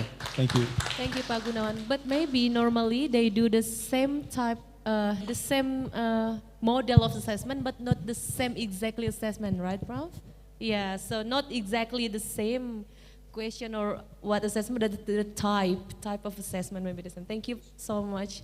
Thank you so much, Pak Gunawan. Tadi yang baju coklat udah dapat ini belum? Yang baju coklat tadi kan nanya udah dapat. Oh ya, oke, thank you. Now next question, please. Hello, sir. My name is Joan Marcel. I am from Christian Religious Education. I want to ask about today's so many Generation Z using they seek religion's truth through artificial intelligence. They prefer to believe instant information than reading more official resources like Bible, like books, articles, and journals. This is resulting a chaotic understanding of religious education. So my question is, can AI be used as a source of knowledge to understanding religious beliefs? That's all my questions. Thank you. Yeah, that's a very good question. And She's from Christian Education Study yes, Program. Yeah. I guess this is a very deep question, actually. In my opinion, I think religion's in your heart. That's my answer. Religion's in your heart or in your soul, spirit, but not necessarily outside. That's just a personal opinion. But I think, for example, we can't trust AI to render texts exactly how they are written in one form. So large language models are predictive and they use algorithms to synthesize information. They're very good at that. But they're not necessarily good at conveying information, for example, from the Holy Bible, in exactly the same format. So I would be very cautious about the use of religious texts in generative AI tools. However, it depends on the parameters that we set. So if we are careful in the parameters that we set around an agent, a chatbot agent, that we want to do a particular thing, for example, find verses in the Holy Bible, or to give us sections of the Bible or some other text, it probably can do that. But once again, we have to be critical. We have to be critical of that, and we can't just trust that. So once again, old technology is sometimes good technology. In my opinion, one of the most valuable pieces of technology is this one. It's very good technology, but it's very old technology, but still useful. Just like a book, it's old technology, but it's good technology. So I can't answer your question very well, but I think we should be cautious about using large language models for religious texts. Yeah. Yes, thank you so much. Give applause, please. Be careful, yeah? And then be critical. Okay, another question, please. Okay, we still have 3 more questions. Can you make the question faster, please? Okay, maybe Kak Familia first.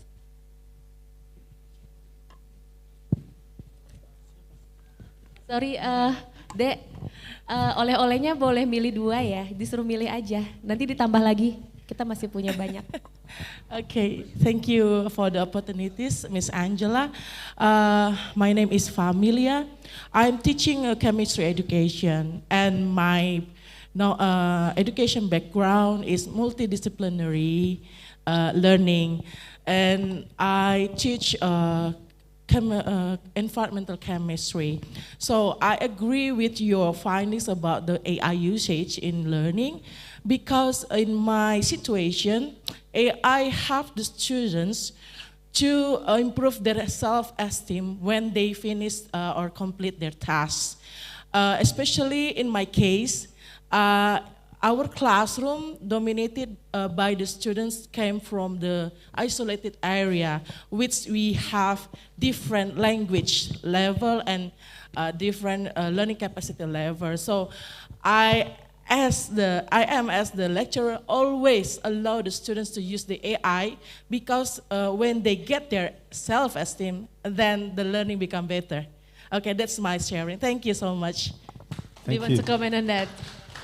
Yeah, thank you very much. I think that one of the important things about any technology is equity.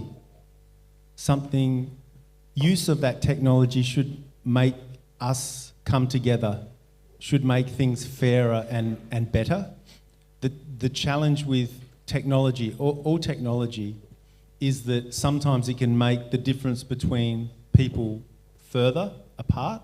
So I think your use of technology is very, very good in that you are enhancing the outcomes of those that need assistance.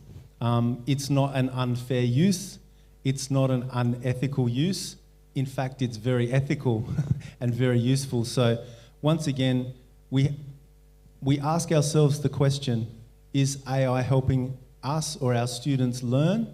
And I think the answer there is yes.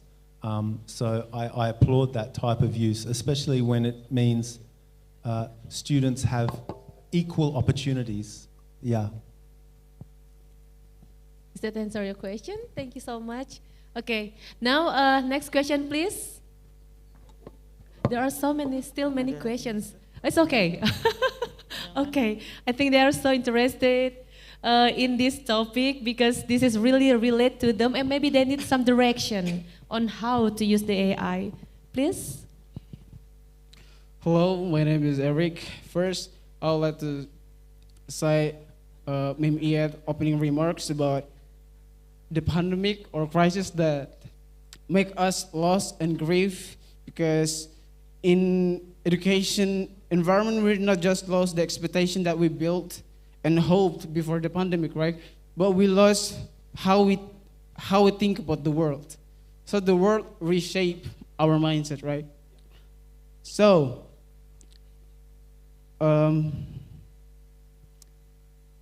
there is no way a university can grow without students' participations. So we had to reshape it. Oh, so in case for AI, we cannot review AI in our lives nowadays.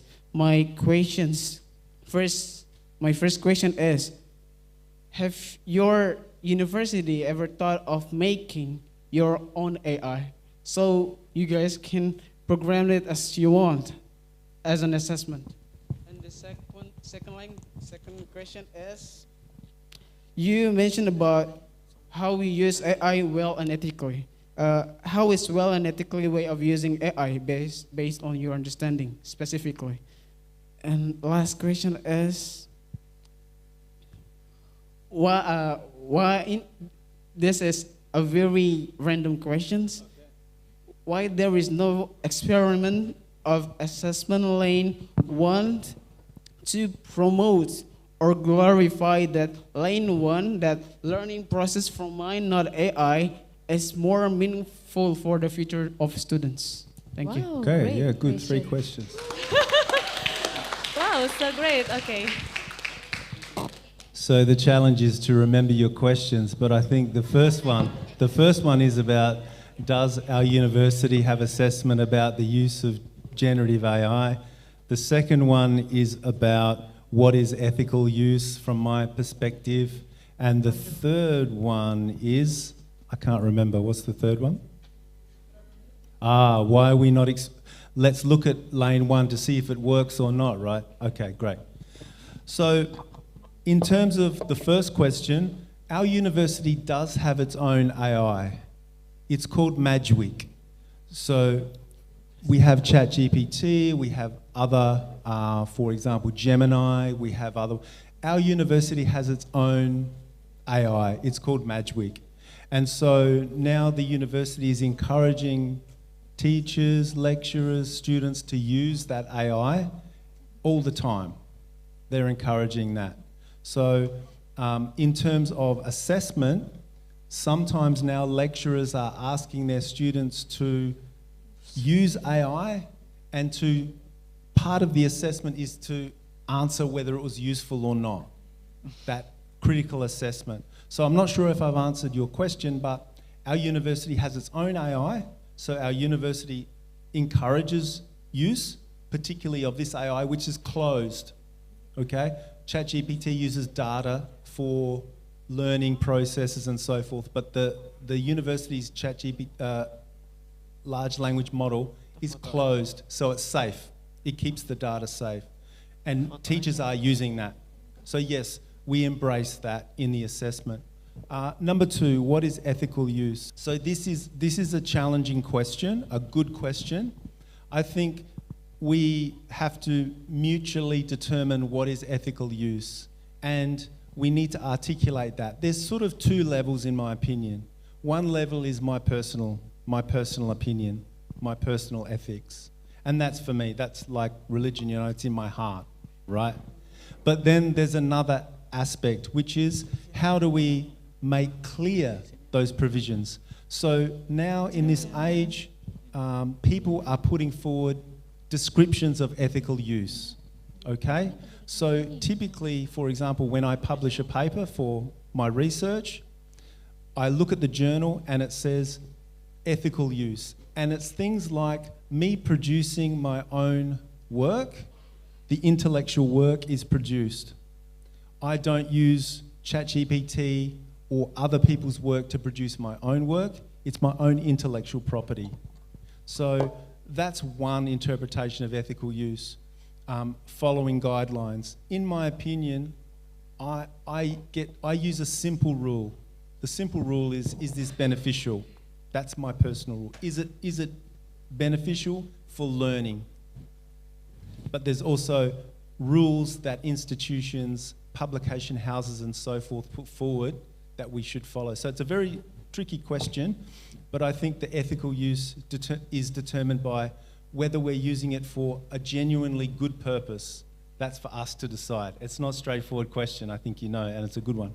And the last one is research about lane 1, saying, well, is there any value in having some assessments that don't include AI, right? That's your question. Like, why not use AI for everything, right? That's your question?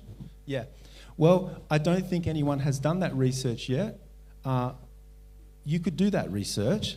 Yeah, I think it's interesting.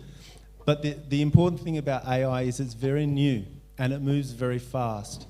So, like I mentioned, the two-lane system that I described, we're implementing it in 2026 now. This is our first year. So I think in the future, people will look at this question very seriously.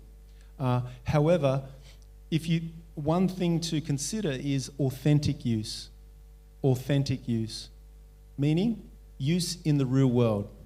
So for example, I train teachers how to teach in high school and primary school and in the higher education. Now, when they go to the classroom and there's 30 children in the classroom, will ChatGPT be there to help them? Can they check ChatGPT and ask, what can we do? Maybe in the future, we'll have robots, right, that can do that, but now, no. So authentic use is, they need to be able to do this without ChatGPT. So it makes sense that some assessments check that ability without the use of ChatGPT. So that would be my answer there. But I think you should do the research. That's a good idea. Yeah, good idea. So great questions. Okay, Ms. Bennett, can we still have some questions? Anyone still want to ask questions? Raise your hand, please, so I can know how many left. Three more questions. 3 more questions? Very good. You still want to ask? Okay. Okay, so one question, please. Oh iya, sorry. Saya tadi lupa mana yang duluan. Okay, thank you. Good afternoon, everyone. My name is Vivian. I'm from English Language Education major. So actually, I have some students, right? And since you said, you mentioned that how nowadays we live, literally everything includes AI. And whether we like it or not, it does. But then if that's the case, then why is AI detectors still exist? Because AI detectors detect something that is quite inhuman when AI literally does everything that human does. For example, I wrote this one in SI, and I use some big words because I read, right? And my lecturer said that it was recognized as AI. So I was like, so what? Should I just not write any essays anymore? And yeah, so that's why I'm asking, right?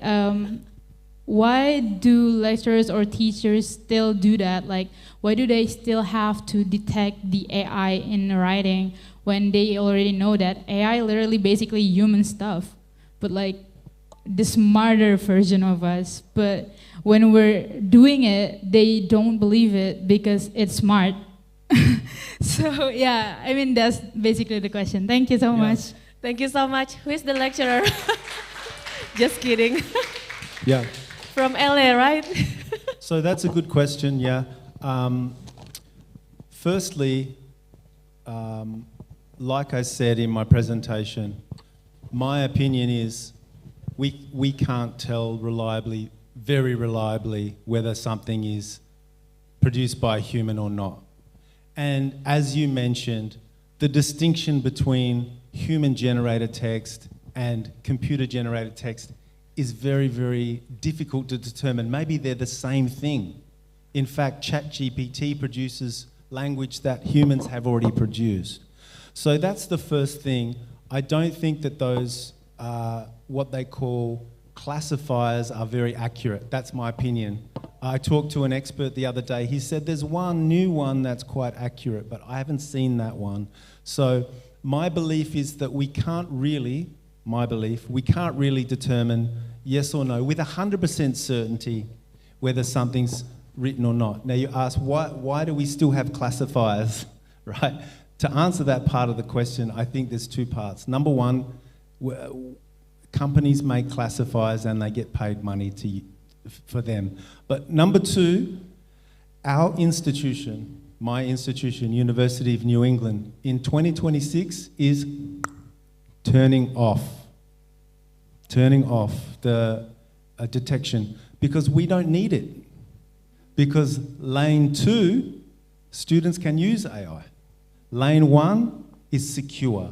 And so we're face-to-face, they're in an exam hall, they're teaching students, we see them, they can't use AI. So for us, we've changed a little bit. We turned off that classifier because it wasn't really accurate. And let me tell you, I know that when we use language, maybe that's sophisticated or complex or less than usual, perhaps, or more, or super extraordinary, we could say, there's often false positives, especially for people using language that's their second language.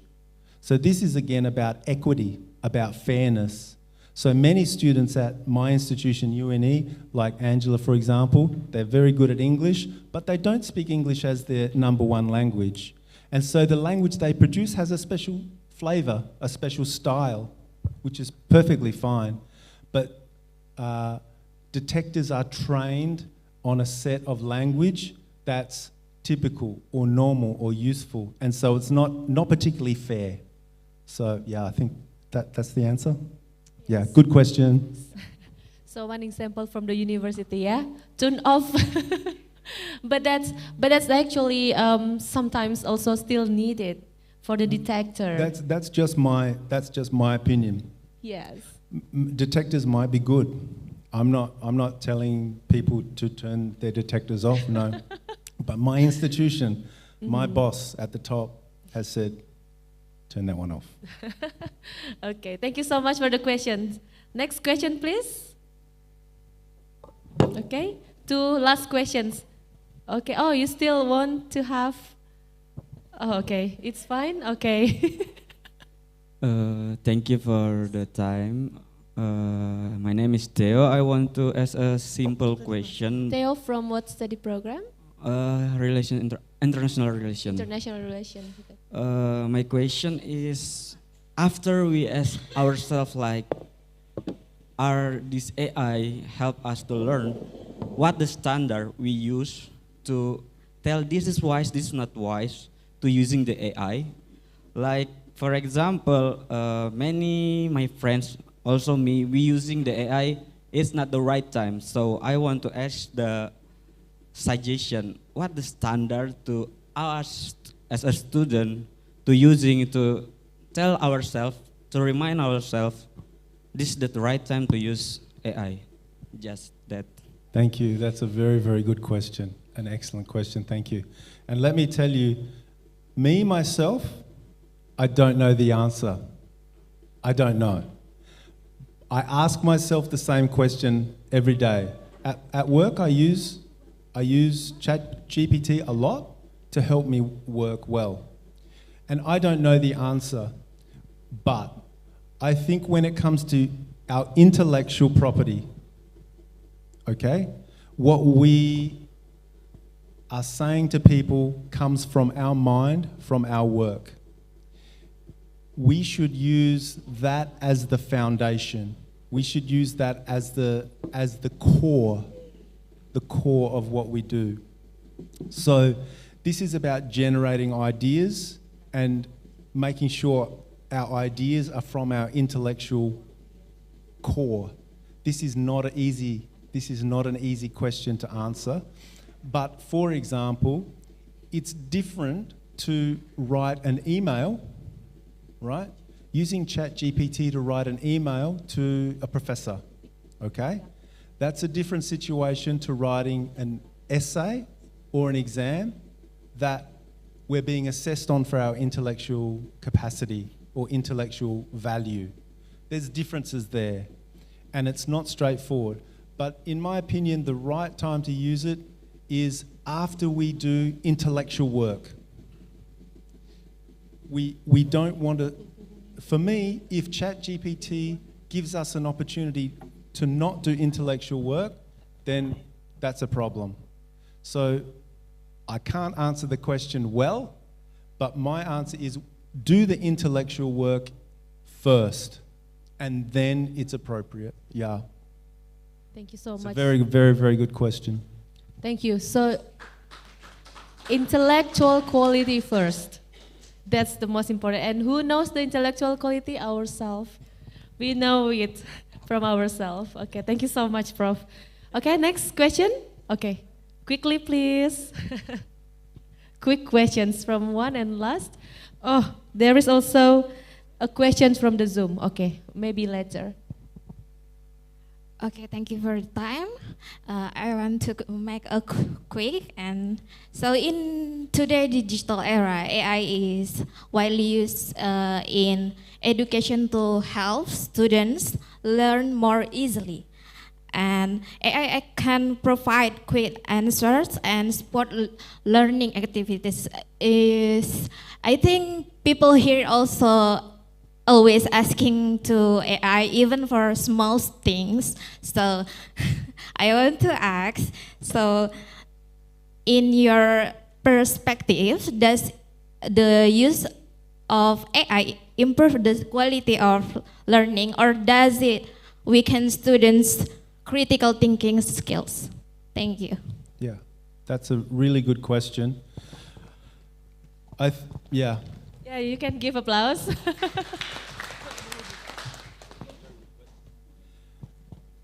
I think the answer is that we are responsible for our critical thinking, regardless of what technology we have. Whether we use ChatGPT or not, we are responsible for our critical thinking. But in my view, how do we know? If we use ChatGPT or some other generative AI to produce an answer, how do we know that answer is correct? How do we know? ChatGPT might give us one answer, but if we're really critical, then we should find other sources of data. We should go to another online source. We should check the credibility of that source and cross-reference. Maybe we go to another source. We ask an expert what is their opinion about this, and we cross-reference the source. So if we just depend on one source of information, that is not the definition of critical thinking. However, if we're using multiple sources of information and then synthesizing that, that's the definition, in my view, one definition of critical thinking. So we can, if we're not careful, I think ChatGPT can reduce our critical thinking. However, the important thing is to use ChatGPT as one source of data and to cross-reference it. And this way, our critical thinking will be maintained, but you're right to be cautious. I think because generative AI is so sophisticated, it can produce very sophisticated artifacts, I agree. If we're not careful, our critical thinking can be undermined. But it's a very easy problem to resolve. We use ChatGPT, we use Gemini, we use internet sources, we use experts, we use friends, we think, and we synthesize. Yeah, but it's a very, very good question. Yeah. Thank you so much for your great question. Okay, next question, please. No, thank you. Okay, I think that's all from this question from here, but we still have one question from the Zoom. Only one question ya. Ada satu aja kan? Okay, so there is a question, Prof, from the Zoom.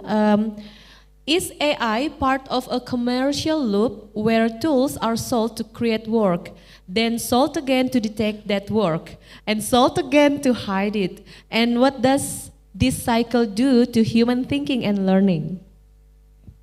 Yeah, that's a great question. I think we have to be cautious when technology and economics come together. Yes. Because, of course, people like to get money. Everyone likes money, me too, everyone likes money.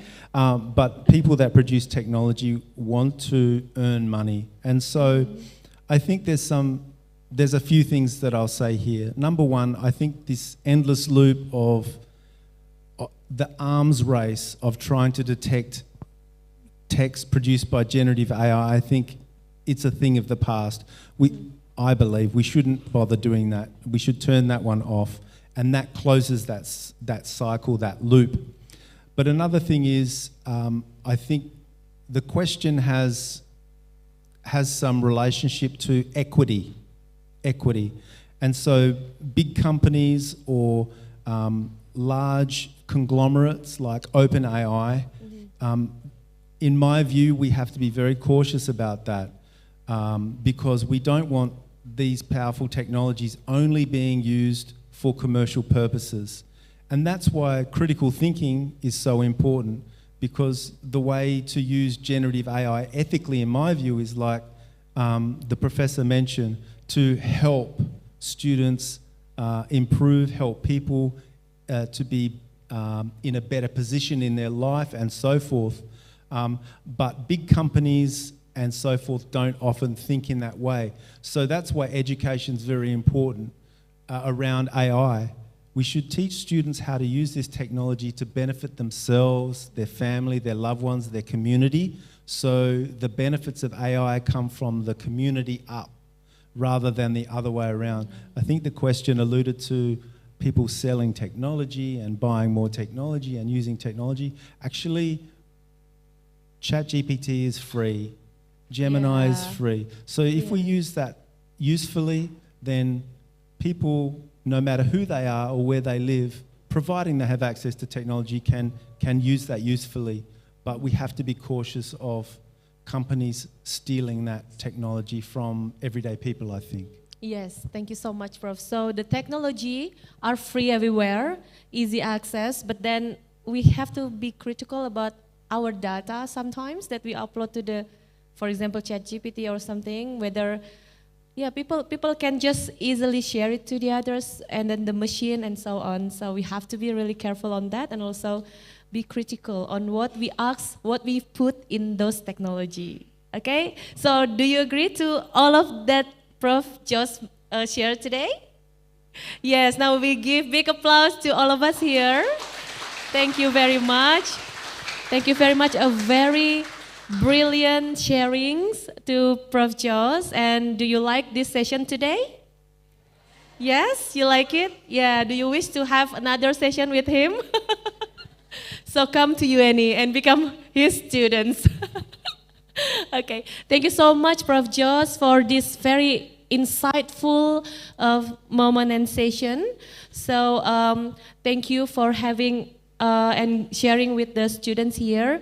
So we hope students also get meaningful insight from this session. And if you still have other questions, you can also deliver the question to us. Thank you so much. See you.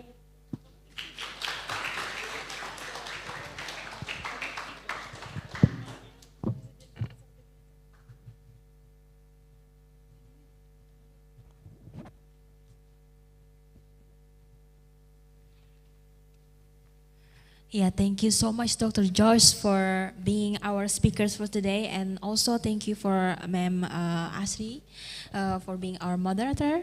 And ladies and gentlemen, we extend our gratitude to all participants for your presence and contribution. Now we come to an end of our events. On behalf of International Office of Universitas Kristen Indonesia, I'm going to say thank you so much and see you again on the next events.